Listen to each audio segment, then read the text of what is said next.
Olá! Quando a gente estuda a Palavra de Deus, a gente se depara com várias histórias neste livro. Histórias que nos encantam, histórias intrigantes. E uma das histórias mais intrigantes que tem neste livro sagrado é a história do dilúvio. Como é que foi essa questão do dilúvio? Se a gente começar a pensar, como que aconteceu com os milhares de espécies vegetais que existem no nosso planeta? Como isso aconteceu? Será que Noé tinha preparado na arca vários e vários compartimentos, centenas, milhares de compartimentos para cada espécie? E outros animais, por exemplo, os animais nas mais diversas regiões do planeta, cada um tem uma região específica. Como é que esses animais foram colocados na arca?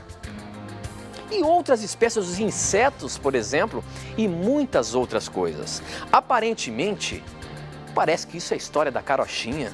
Não tem como, no planeta que vivemos hoje, entender que um dia isso acabou tudo em água e que uma família guiada por Deus, levou todas as espécies para dentro de um barco e a partir daí tudo recomeçou. O que a Bíblia fala sobre isso? Existe alguma explicação teológica? Existe alguma explicação sobre as espécies todas? Esta e muitas outras questões você acompanha agora, pois está no ar, Na Mira da Verdade.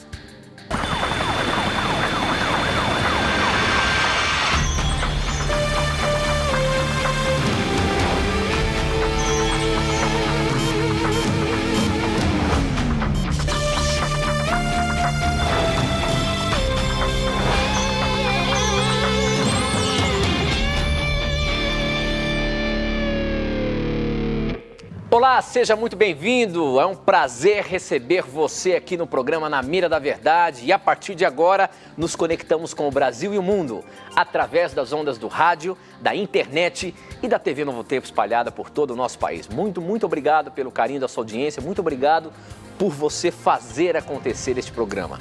Porque com suas perguntas, com suas dúvidas postas na mira da verdade, respondemos todos os questionamentos baseados neste livro sagrado, a Bíblia, que eu costumo dizer que é o nosso manual de sobrevivência.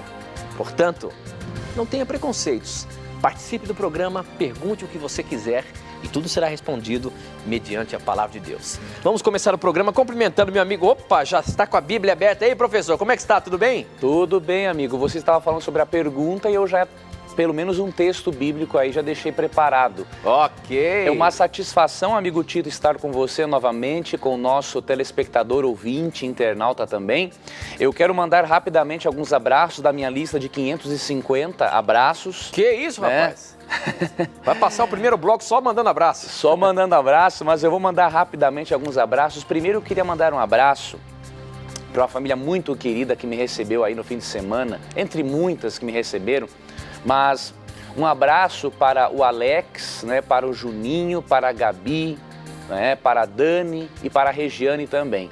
Um abraço para essa família querida e vou dar um recado para o Juninho. Juninho, não se preocupe, seu pai é pão duro, mas logo ele vai deixar de ser assim, tá bom? Fique tranquilo, tá? Um abraço também para o Cleiton, que é um amigo que eu conheci esse fim de semana também, não me esqueci de anotar o nome da esposa dele. Cleiton, que Deus abençoe a vocês dois que estão buscando o caminho da salvação. Um abraço para a Liliane e o Tiago, um casal de Igrejinha, Rio Grande do Sul. Obrigado pelo carinho de vocês. Um abraço também para a Gessi Maria Pacheco e para o Irineu, de Novo Hamburgo, ouvintes que gostam muito do Na Mira da Verdade, que Deus guarde vocês. Um abraço para a Adri, o Guto e a Maria, que trabalham na loja Piccadilly, em Igrejinha. Que Deus guarde vocês, meus irmãos, nas lutas de vocês. E finalmente um abraço para o Gilmar, a Luciana, a Keila, o Giovanni, que é conhecido como Tatu, e para o Ari. E também para o Alec Conrad, uma turma toda querida que mora em Taquara, Rio Grande do Sul. Que Papai do Céu guarde a vocês e muito obrigado pelo carinho que todos vocês têm para com o programa Na Mira da Verdade. Ok, professor. Muito bem, mas vamos também mandar um abraço para os nossos irmãos telespectadores que acompanham a nossa programação através da Sky, canal 14. Você que está ligadinho com a gente aí, esta é a TV Novo Tempo, este é o programa Na Mira da Verdade, um programa de perguntas e respostas bíblicas. Se você tem alguma pergunta, se você tem um questionamento, você participa do programa mandando a sua pergunta e ela é respondida na hora. Nós estamos ao vivo aqui, agora são 21 horas e 8 minutos e eu também não posso deixar de mandar um abraço aos nossos ouvintes da rede de rádios Novo Tempo, que acompanham a programação da Rádio Novo Tempo, que está conectada com a gente agora ao vivo através do rádio também. Um abraço a todos vocês que estão nos ouvindo. Professor Leandro Quadros, você viu aí que nós abrimos a questão do programa hoje com uma das histórias intrigantes da Palavra de Deus, que é a história do dilúvio, professor. Na história do dilúvio, existem muitas indagações dos nossos telespectadores. E essa pergunta chegou aqui pelo Issacar Câmara, ele é de São Luís, no Maranhão, e ele perguntou o seguinte, ele começou a questionar como os animais específicos de cada região foram chegar até lá. Como as milhões de espécies vegetais de cada região do mundo sobreviveram ao dilúvio? Havia na Arca de Noé exemplares de vegetais de todas as partes do planeta, por exemplo? Como os milhões de espécies de artrópodes puderam sobreviver ao dilúvio? Havia na arca uma seção com milhões de compartimentos para casais de insetos, aracnídeos, crustáceos e similares? Como, por exemplo, sobreviveram os animais aquáticos de água doce? Como se desenvolveram as diversas etnias humanas em tão pouco tempo? São questões, professor, que muitas vezes as pessoas que não acreditam muito neste livro sagrado, mediante a fé, não conseguem explicar, não conseguem entender e não aceitam. E eu queria saber de você aí, meu amigo, você está na mira da verdade agora? Como que nós podemos apresentar essa história do dilúvio que está na Palavra de Deus como verdadeira? Ou será que essa história é apenas uma ilustração, é um folclore da Palavra de Deus, meu amigo? Pois olha, Tito e amigo que nos acompanha, é impossível um indivíduo ser cristão e não acreditar na história do dilúvio. Então, para ele ser honesto, se ele quer desacreditar no dilúvio, então que ele não seja cristão. Por quê? Porque Cristo, que é o personagem que dividiu a história e é a base do cristianismo, é a razão da existência do cristianismo, Cristo acreditava na história do dilúvio. Então eu vou ler, por exemplo, o que está em Mateus 24, 36, e diz o seguinte, em diante: quanto ao dia e agora, ou seja, da volta de Cristo, não é? Ninguém sabe, nem os anjos do céu, nem o Filho, senão o Pai. Como foi nos dias de Noé, assim também será na vinda do Filho do Homem. Pois nos dias anteriores ao dilúvio, o povo vivia comendo e bebendo, casando-se, dando-se em casamento, até o dia em que Noé entrou na arca. E eles nada perceberam, até que veio o dilúvio e os levou a todos. Assim acontecerá na vinda do Filho do Homem. Ou seja, Cristo utiliza a história de Noé e do dilúvio para mostrar que da mesma forma que o dilúvio pegou muita gente de surpresa, a segunda vinda de Cristo pegará muita gente de surpresa. Então, negar o dilúvio sendo um cristão, com todo respeito, é mais sincero você deixar de ser cristão. Porque Cristo, a razão de existir do cristianismo, ele acreditava no dilúvio, acreditava em Noé, acreditava no Antigo Testamento. E quando você vai, por exemplo, a Gênesis, capítulo 6, capítulo 7, capítulo 8 e capítulo 9, você pode ler sobre a história do dilúvio, que foi uma inundação global em que Deus teve que destruir o planeta e todas as criaturas por causa da corrupção de toda a natureza, de acordo com Gênesis capítulo 6. Uma outra informação antes de responder às perguntas do nosso telespectador é a de que o apóstolo Pedro, em 2 Pedro capítulo 2, verso 5, ele chama Noé de pregador da justiça. Além de Jesus, Noé, ou melhor, além de Jesus, Pedro acreditava na existência de Noé, na história do dilúvio, no que a Bíblia relata. Então, se você e eu quisermos ser cristãos que creem realmente em tudo o que a Bíblia diz, temos que crer no dilúvio. Não há como não crer no dilúvio. E cientificamente, para vários geólogos, a existência dos fósseis é melhor explicado pela crença no dilúvio, porque o dilúvio soterrou rapidamente, não é, muitas criaturas, juntamente com arenitos, com rochas, e essa pressão, esse soterramento rápido é o que formam os fósseis e possibilita também a existência, não é, do petróleo. Então, cientificamente, há razões sim, e biblicamente muito mais ainda. Eu, particularmente, prefiro acreditar em Jesus Cristo. Eu não creio em nenhuma pessoa tenha tido uma inteligência emocional tão forte, uma compreensão da vida tão forte como Jesus Cristo. E se Cristo acreditava no dilúvio, eu também acredito. Agora, respondendo às perguntas desse nosso querido amigo, primeiramente, a Bíblia não diz que foram milhares e milhares de animais colocados dentro da arca. Então essa é uma suposição de quem não leu, por exemplo, Gênesis 7, verso 2.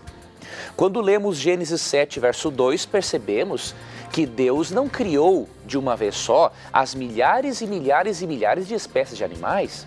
Ele criou os ancestrais comuns. E a partir desses ancestrais comuns, através da microadaptação, da microevolução, foram surgindo outras espécies de animais.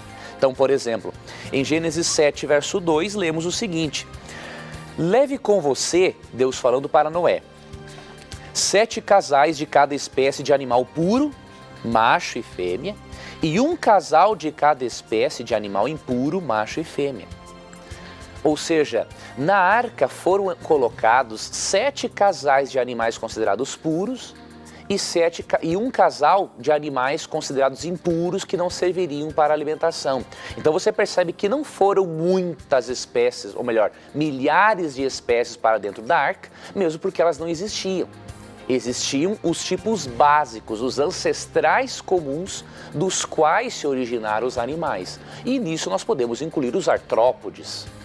Os artrópodes são seres invertebrados, né, que possuem articulações, diríamos assim, nos pés e que possuem um falso esqueleto por fora, não é? Que é para a proteção dos órgãos internos. Não existiam há mais de 1 milhão de espécies de artrópodes como existem hoje. Deus criou os tipos básicos, os ancestrais comuns dos animais. E a outra pergunta sobre a preservação dos vegetais, há coisas interessantes aí.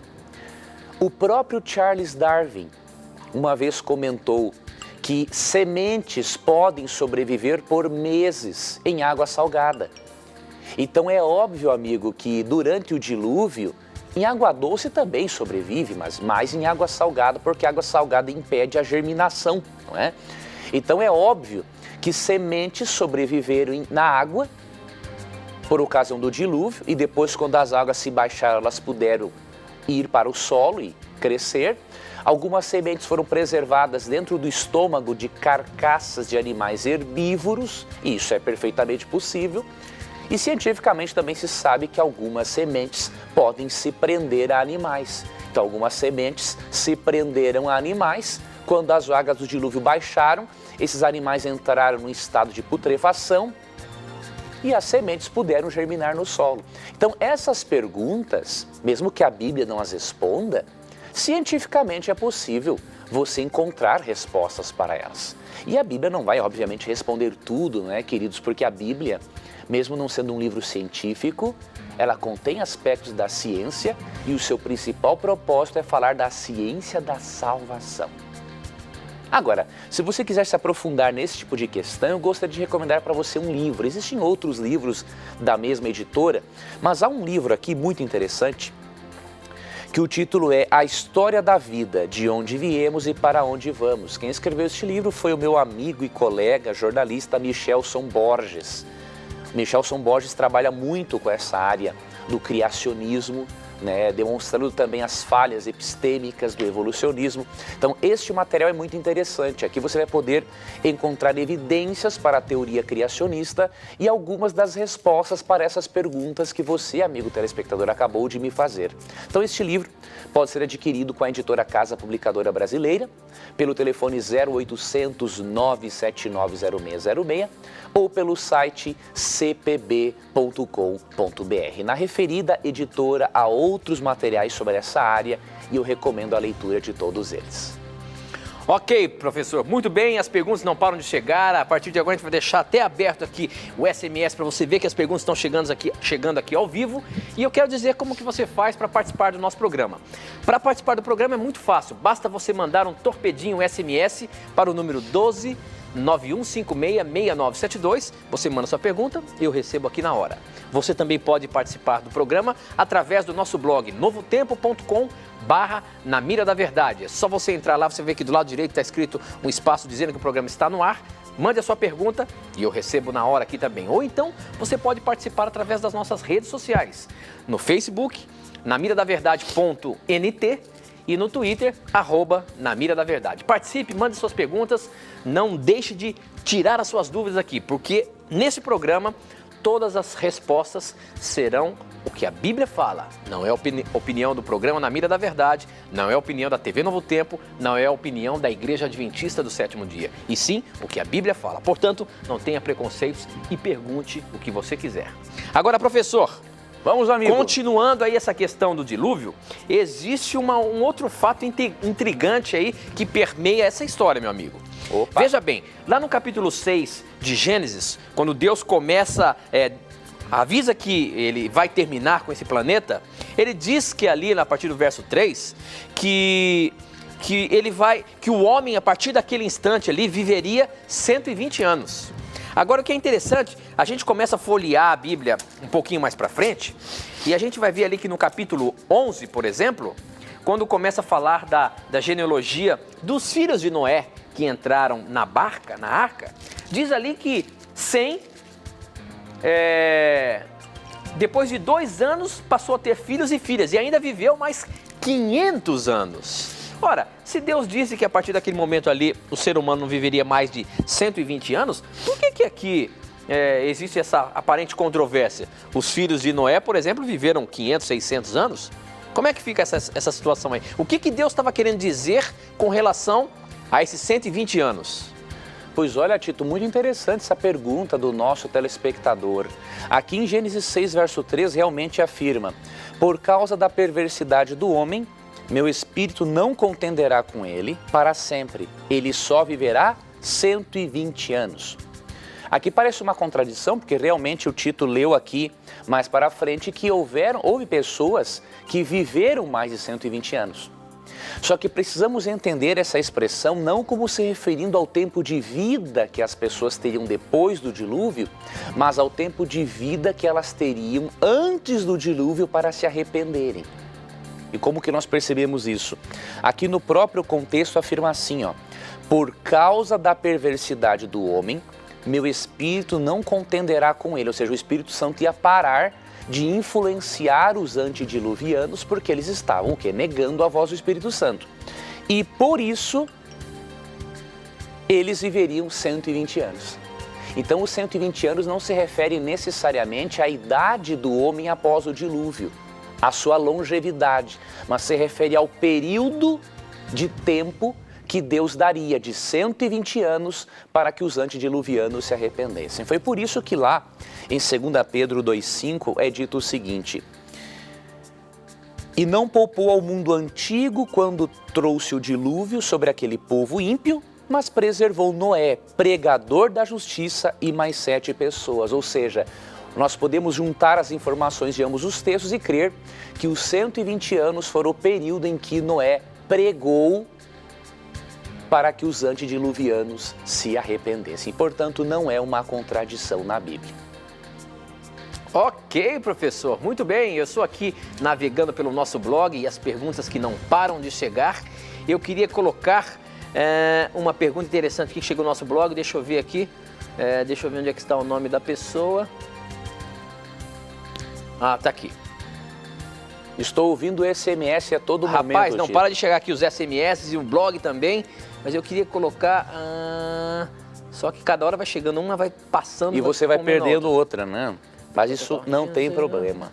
Aqui, ó, muito bem. A Rita de Salvador, ela pergunta o seguinte: em Gênesis 6, 1 e 2, revelam que os filhos de Deus tomaram para si as filhas dos homens. O que quer dizer isso?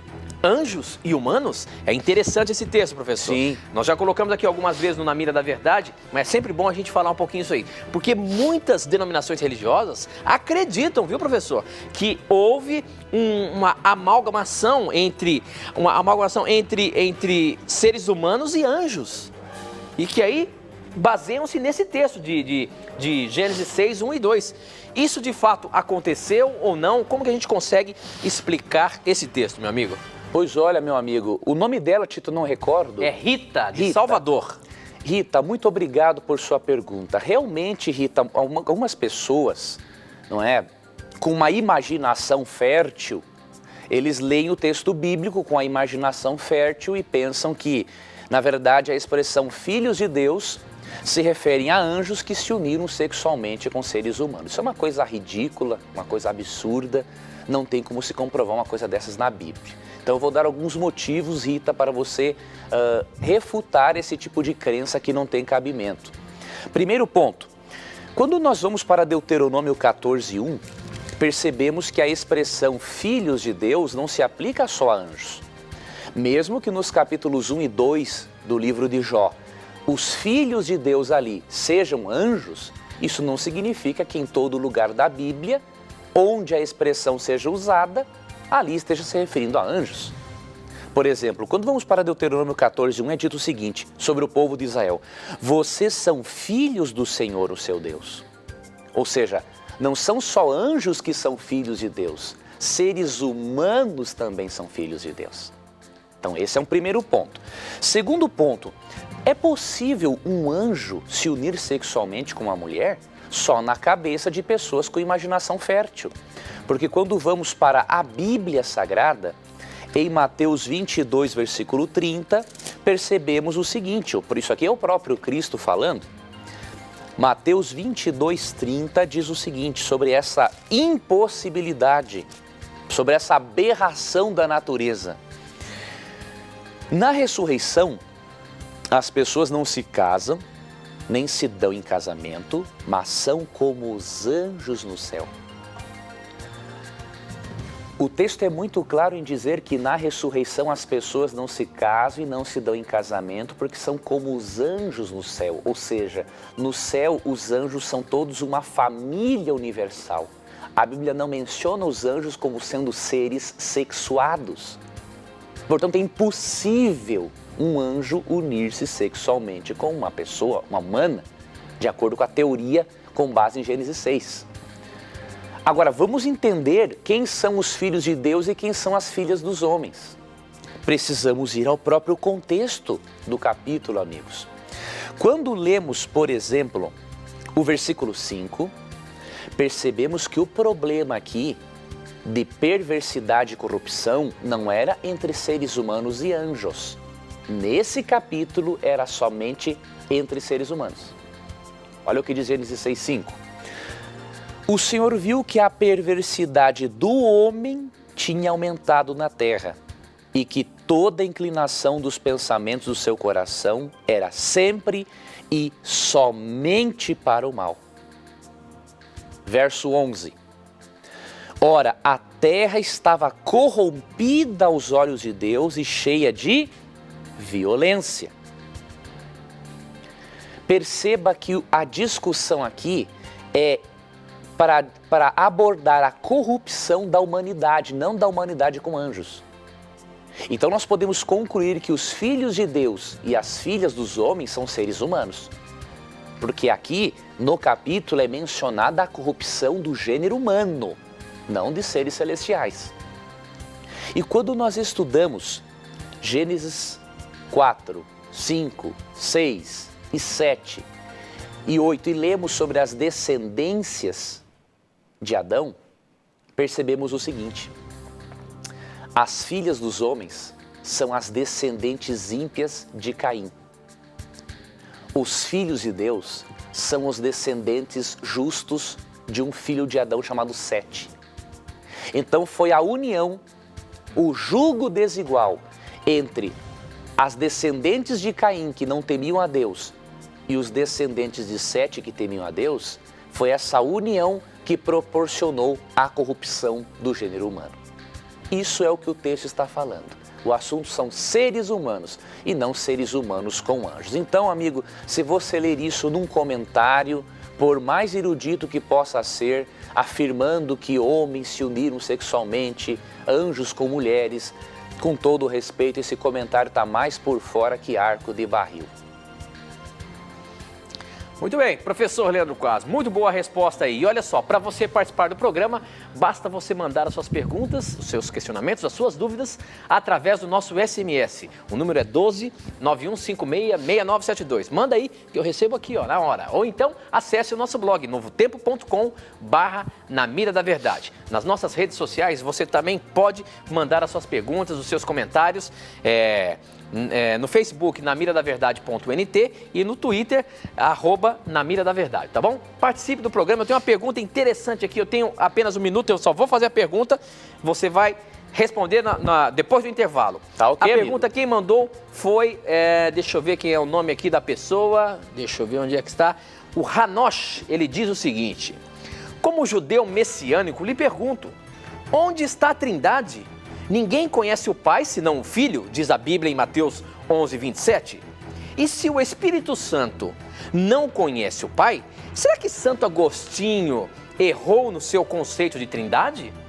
Ou será que pelo fato de o Espírito Santo ser a manifestação do próprio Deus em nós, o Espírito Santo não é citado? Olha aí, professor, olha só o questionamento, mas aguenta um pouquinho aí, você vai responder depois do intervalo, tá bom? Não sai daí não, aproveite, mande as suas perguntas pra gente que nós voltamos já já.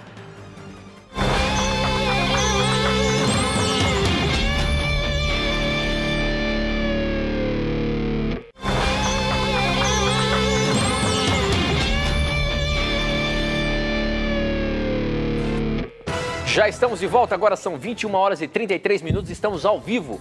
TV Novo Tempo, Canal da Esperança, esse é o programa Na Mira da Verdade. Mande as suas perguntas pra gente e elas serão respondidas à luz da Palavra de Deus. A pergunta que ficou no bloco anterior foi a do Hanosh, ele diz o seguinte, vamos recapitular aqui a pergunta, meu amigo. Vamos, Tito. Como judeu messiânico que sou, lhe pergunto, onde está a Trindade? Ninguém conhece o Pai senão o Filho, diz a Palavra de Deus em Mateus 11, 27. E se o Espírito Santo não conhece o Pai, será que Santo Agostinho errou no seu conceito de Trindade? Ou será que pelo fato de o Espírito Santo ser a manifestação do próprio Deus em nós, o Espírito Santo não é citado? Olha aí, professor, a questão é a seguinte. Primeira pergunta. Foi Santo Agostinho que formou a teologia da Trindade na Palavra de Deus? Outra questão, o Espírito Santo realmente é o poder de Deus em nós? Como que a gente pode desvendar esta questão, meu amigo? Muito boas essas perguntas. Primeiramente, nosso querido amigo Hanosh, você já deu um passo muito importante em acreditar em Jesus Cristo, aceitá-lo como Salvador, Deus e o Messias. Agora você tem que dar um outro passo em crer no Espírito Santo. Por quê? Agostinho não tem nada a ver com a criação da doutrina da Trindade, né? A mãe de Agostinho nem sonhava em dar à luz a ele, a doutrina já se encontrava na Bíblia há muito tempo. Por exemplo, quando você lê João 14,16, Cristo fala assim: eu rogarei ao Pai e ele vos dará outro Consolador. Ou seja, isso foi escrito ali no final do primeiro século, né? E já existia a doutrina da Trindade na Bíblia há muito tempo. Estou falando apenas em relação ao Novo Testamento.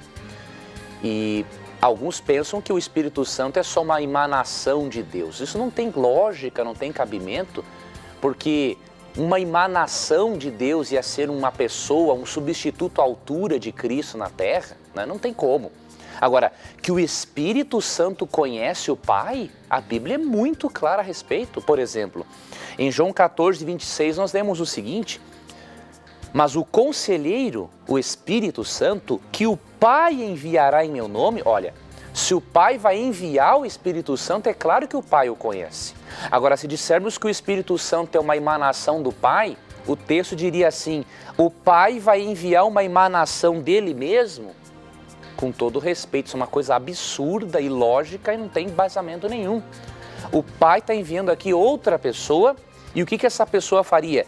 Lhes ensinará todas as coisas e lhes fará lembrar de tudo que eu lhes disse. Uma simples emanação saindo de Deus não pode ter uma capacidade pessoal de ensinar outra pessoa.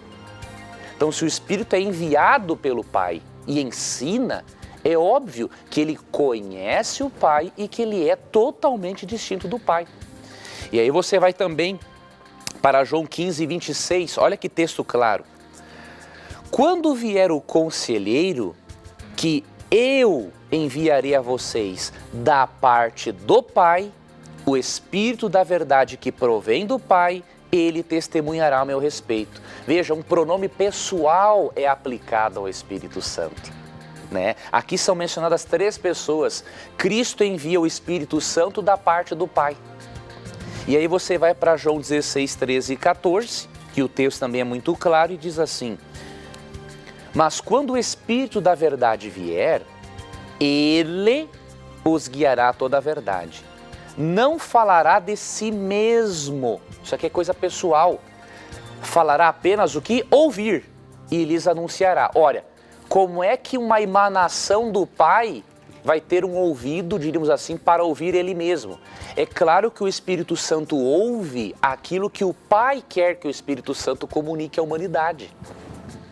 Então, meu amigo, com todo carinho, eu lhe digo uma coisa: você deve acreditar na doutrina da Trindade como é revelada na Bíblia.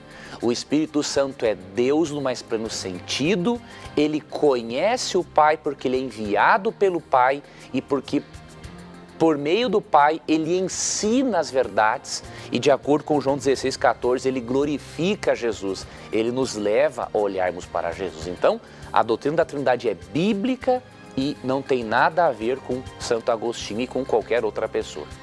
Ok, professor, muito bem. Agora, pelo nosso SMS aqui, o Severino de Caxias, Maranhão, pergunta o seguinte: professor Leandro Quadros, me explique Tito 3,9. Eu vou até abrir aqui o livro do Tito. Tito 3,9 diz o seguinte, deixa eu ver aqui, esse aqui. Mas evite as discussões tolas e longas listas de nomes de antepassados, as brigas e os debates a respeito das leis dos judeus. Essas coisas são inúteis e sem valor. Se uma pessoa causar divisões entre os irmãos na fé, aconselhe essa pessoa 1 ou 2 vezes, mas depois disso não tenha nada mais a ver com ela, pois você sabe que uma pessoa como esta abandonou completamente o Evangelho e os seus pecados provam que ela está errada. Parece-me, professor, que lendo esse texto, está dizendo aqui que essa conversa de nós queremos mostrar o que a lei de Deus ordena e pede que todos nós façamos, é tolice. Eu não preciso ficar gastando tempo e nem discutindo isso. Será que é isso que o texto está querendo dizer? Será que é essa questão que o nosso telespectador está querendo colocar em pauta? Eu não preciso ficar aqui discutindo assuntos de Bíblia, eu não preciso ficar falando da lei dos judeus, a lei de Deus. O que é isso, professor? Pois olha, esse telespectador precisa estudar Tito 3,9 dentro do seu contexto e do contexto geral da Bíblia.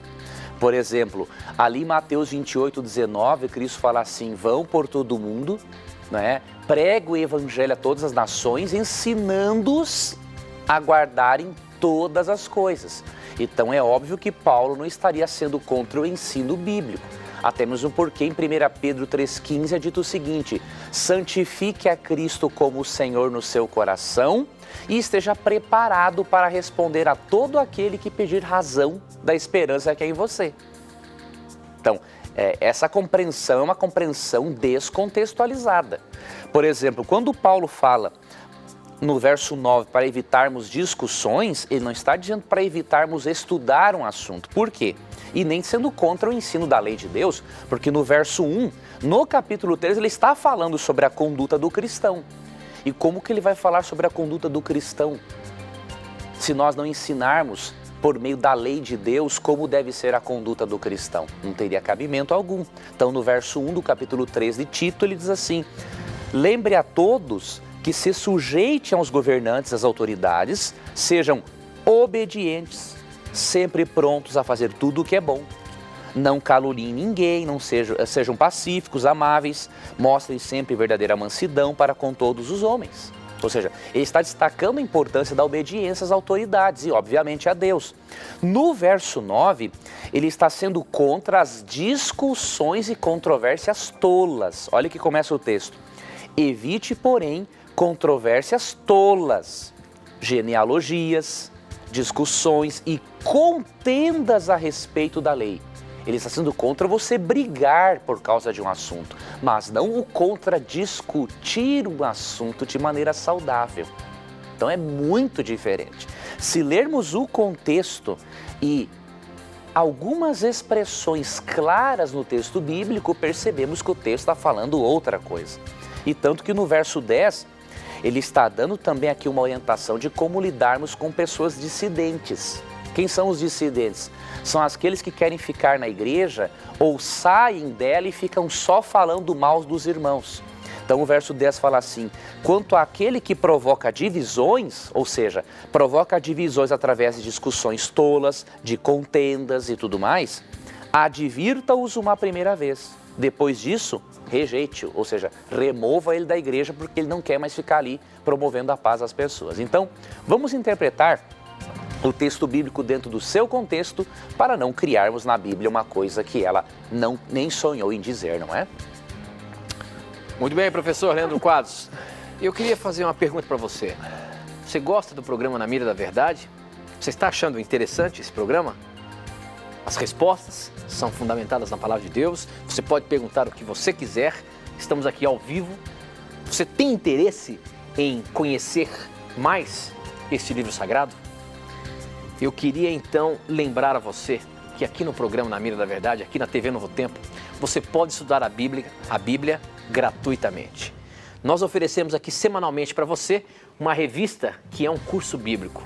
Verdades para o Tempo do Fim. São 16 temas que tem aqui nesta revista, onde você vai poder ler cada tema desse e no finalzinho tem ali um questionário para você preencher daquilo que você estudou. Veja só um dos temas que tem aqui. Verdades para um mundo assustado. O mundo que nós vivemos hoje está muito assustado, mas existem verdades bíblicas que nós podemos aprender. Onde está Deus quando as tragédias acontecem?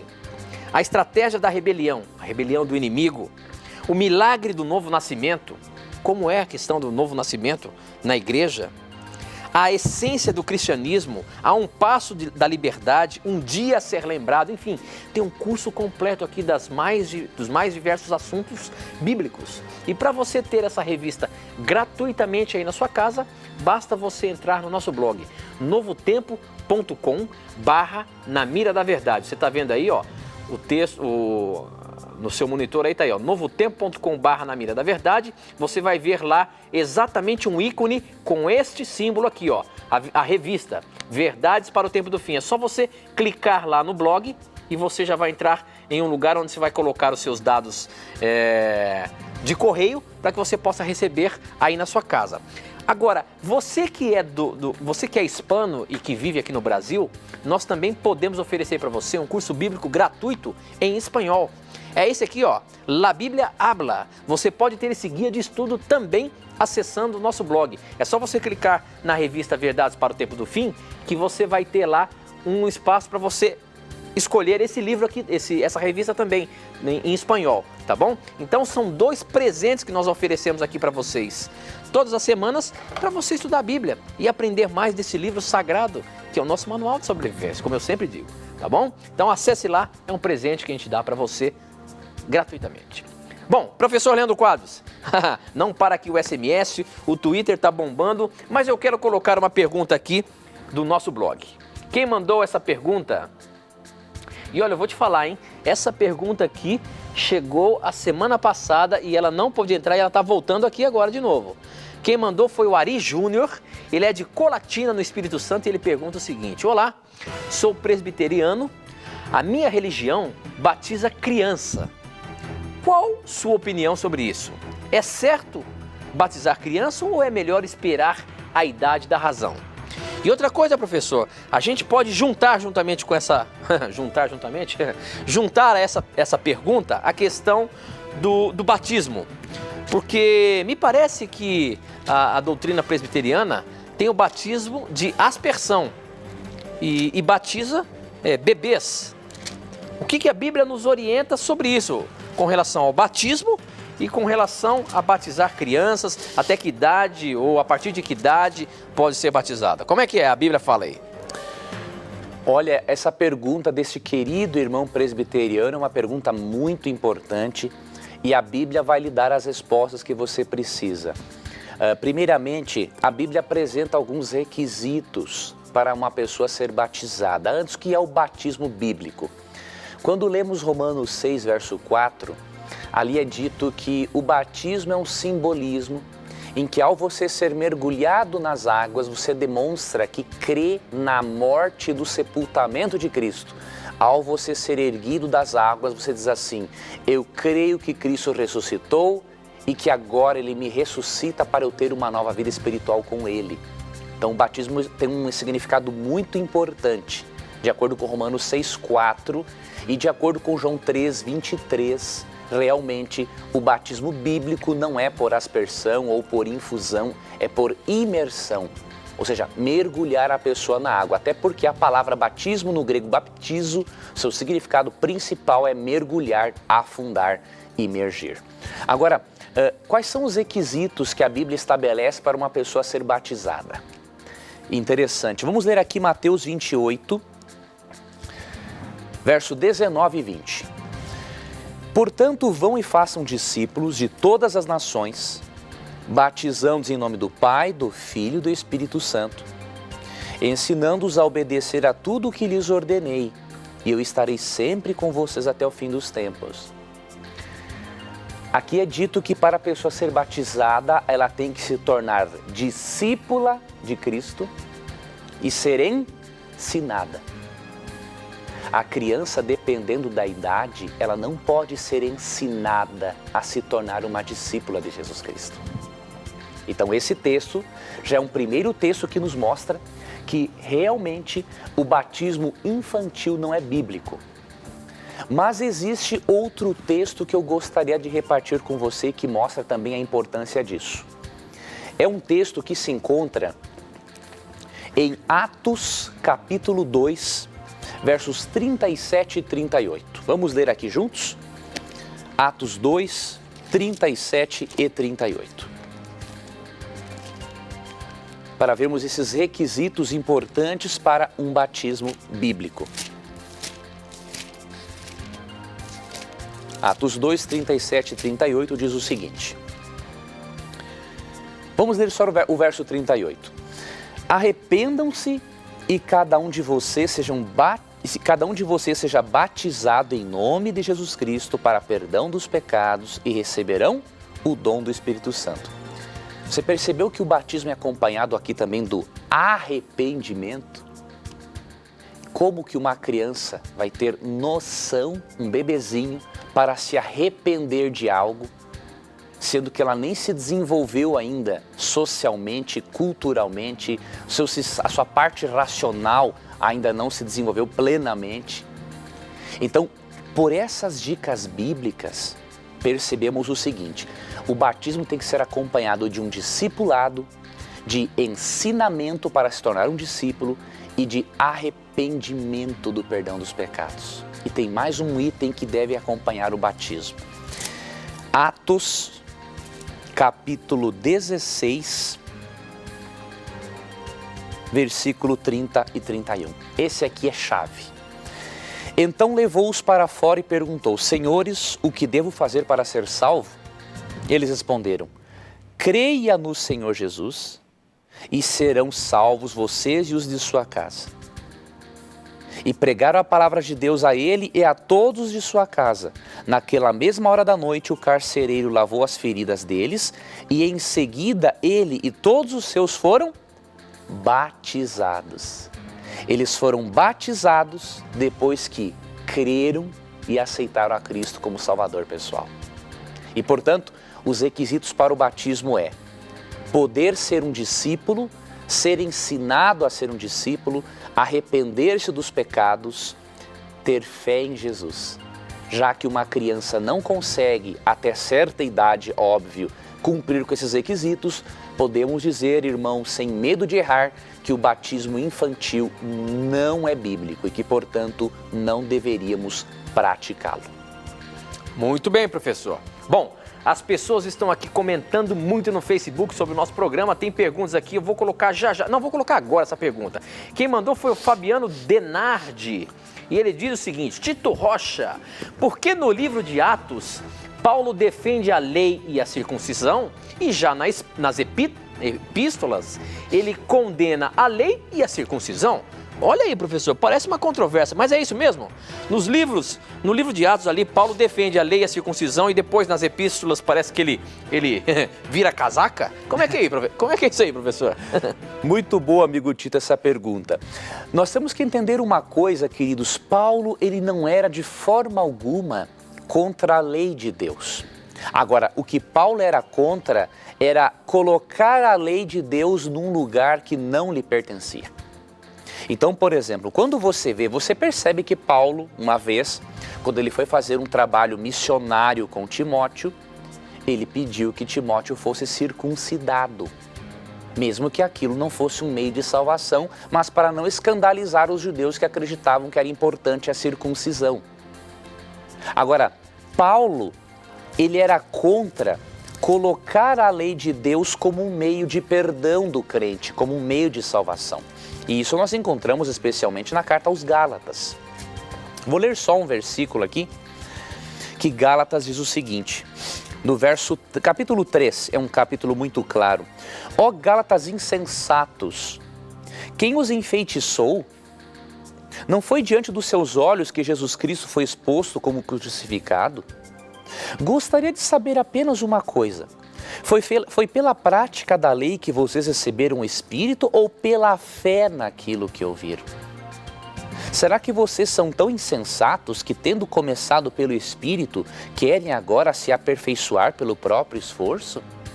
Paulo chamou os Gálatas de insensatos porque queriam se aperfeiçoar, se tornarem cada vez melhores somente pelo próprio esforço, sendo que a lei, ela não é um meio de perdão e justificação. Então Paulo era contra o uso errado da lei. Agora que Paulo não era contra a lei, é óbvio. Encontramos aqui, por exemplo, em Romanos capítulo 7, versículo 12.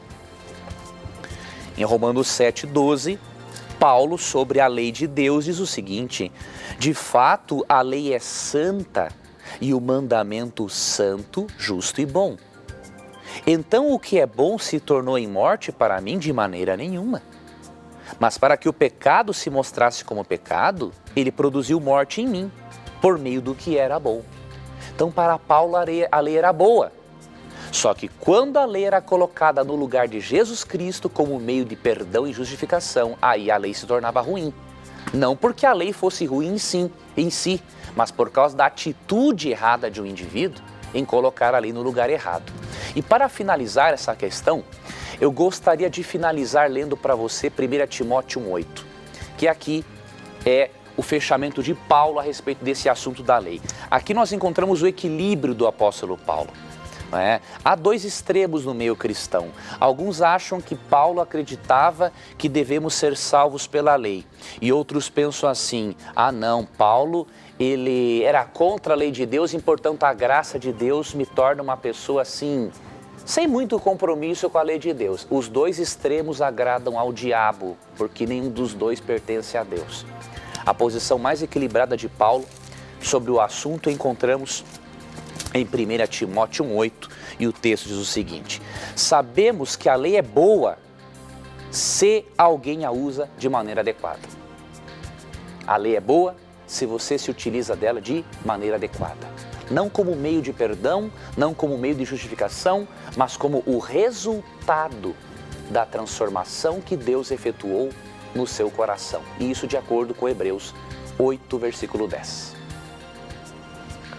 Muito bem, professor Leandro Quadros, eu estava dando uma olhadinha aqui no nosso blog e as perguntas não param de chegar aqui. Muito obrigado pela sua participação, muito obrigado pela sua audiência, tanto no blog, no SMS, no Twitter, no Facebook. Nós não temos palavras para agradecer aqui a você que faz esse programa acontecer.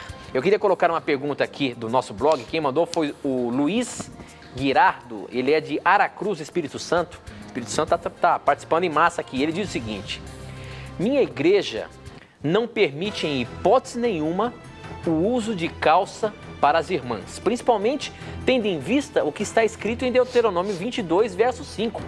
Que tipo de roupa, abominação a Deus, está falando este verso? Vamos ler o que está escrito lá em Deuteronômio 22, verso 5, para a gente saber o que ele está falando aqui. Ó. Deuteronômio 22, 5, professor, diz o seguinte: as mulheres não podem usar roupa de homem, nem o homem usar roupas de mulher. O Senhor nosso Deus detesta as pessoas que fazem isso. Ora, professor, com esse texto aqui, então, é certo eu afirmar que calça comprida é roupa de homem? É isso mesmo, professor? Pois olha, Tito, infelizmente, muitas igrejas cristãs, por não adotarem a metodologia correta de estudo da Bíblia, chegam a essa conclusão. Eles leem esse texto e dizem assim: a mulher não pode usar calça em hipótese alguma, porque a calça é roupa de mulher. Mas vamos deixar que a Bíblia explique-se. E vamos fazer uma pergunta para o texto bíblico. Esse texto de Deuteronômio foi escrito por Moisés há mais de 3.000 anos. Eu pergunto, havia calça comprida nesse período? É óbvio, irmãos, que não. Então é óbvio que o texto não fala de calça comprida. A vestimenta do homem e da mulher era um roupão. Mas alguém pode perguntar, mas então o que Deus está condenando aqui? O cinto da roupa do homem era de uma cor neutra e da cor da mulher era colorido. Então, quando Deus disse para o homem não se vestir como mulher e a mulher como homem, ele estava aqui sendo contra o travestismo. Um homem se vestir para parecer mulher e uma mulher se vestir para parecer um homem. Então, quer dizer que lá no passado já existia isso, professor? Com certeza. E perceba que o texto não fala de calça comprida. É claro que a cultura religiosa de cada igreja tem que ser respeitada, entretanto, dizer que o não usar calça é um princípio é um absurdo, porque a Bíblia não se preocupa com isso. 1 Timóteo 2, 9 e 10 diz que a roupa da mulher tem que ser o quê? Modesta, decente, discreta e não cara. Existem calças decentes e indecentes e existem vestidos decentes e bem decentes. Então o problema na Bíblia não é se é calça ou se é saia, é se a roupa, seja calça, seja saia, seja o terninho feminino, é modesto, é discreto, é puro.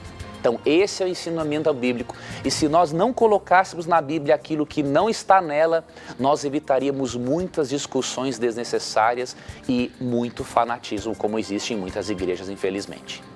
Muito bem, professor. Com essa pergunta, nós chegamos ao final de mais um programa Na Mira da Verdade. E olha, eu quero agradecer o carinho da sua audiência mais uma vez aqui, por você ter feito o programa acontecer hoje, tá bom? Professor Leandro Quadros, a gente se encontra terça-feira que vem, porém, terça-feira que vem o programa vai ser um pouco mais cedo, às 8 da noite. Então anote aí na sua agenda, terça-feira que vem, às 8 da noite, o programa Na Mira da Verdade. Tá bom, professor? Tá bom, meu amigo. Um abraço, Tito. Deus abençoe a você. Amigo ouvinte da Rádio Novo Tempo, muito obrigado por seu carinho. Amigo telespectador, que Papai do Céu cuide de você. E amigo internauta, muito obrigado também por você permitir nos dar a oportunidade de estudarmos a Bíblia com você. Nunca se esqueça, sempre que você tiver a coragem de perguntar, a Bíblia vai ter a coragem de lhe responder. Lembre-se, neste programa, as suas perguntas, as suas dúvidas sempre estarão na mira da verdade. Tchau!